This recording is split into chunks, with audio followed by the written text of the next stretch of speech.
Good morning, good evening, good afternoon, whenever you might watch this. This is Dear Anybody, letters written in 1999 by my late father Jimmy Hodge, who was a journalist here in Kent in the UK, and I'm his son Kevin. Reading them out in a bit of a tribute to Jimmy, who compiled all these into a book just prior to the millennium in 2000, so it's his sort of pre-millennium homage to news, really. We've reached the 30th of May. And the news today was a bit parochial in that Gills Football Club went to Wembley and were 2-0 up at one point. The game Man City, hard to believe now.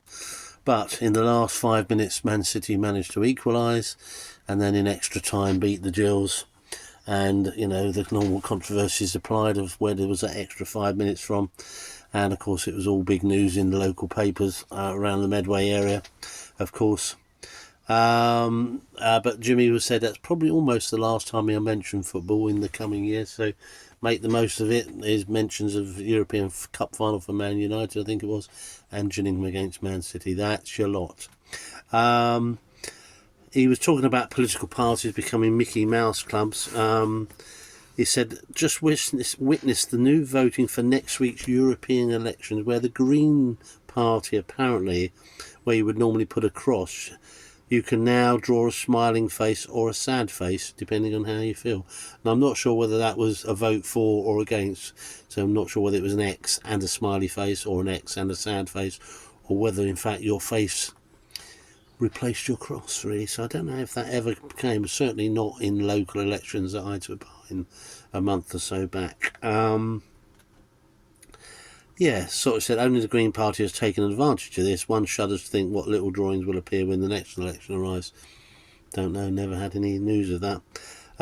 Marks and Spencers were a little bit criticised because they were wondering why shoppers were not coming to their stores, and apparently research said that it was because Marks and Spencers in their food hall particularly kept moving stuff around, so that when you went back 2 weeks later the butter wasn't in the same place, and that was seen as a bit of a problem, and it seems pretty obvious, doesn't it? Shoppers like to know, they like to know where to go, where to get it, but if it's continually moving around it just makes life difficult. Although of course now with many online sort of shopping options, not sure that's doing that well. And even Marks and Spencers was recently hacked, wasn't it, in 2025, and I think its food side actually was offline for about 2 to 3 weeks, so that was really something.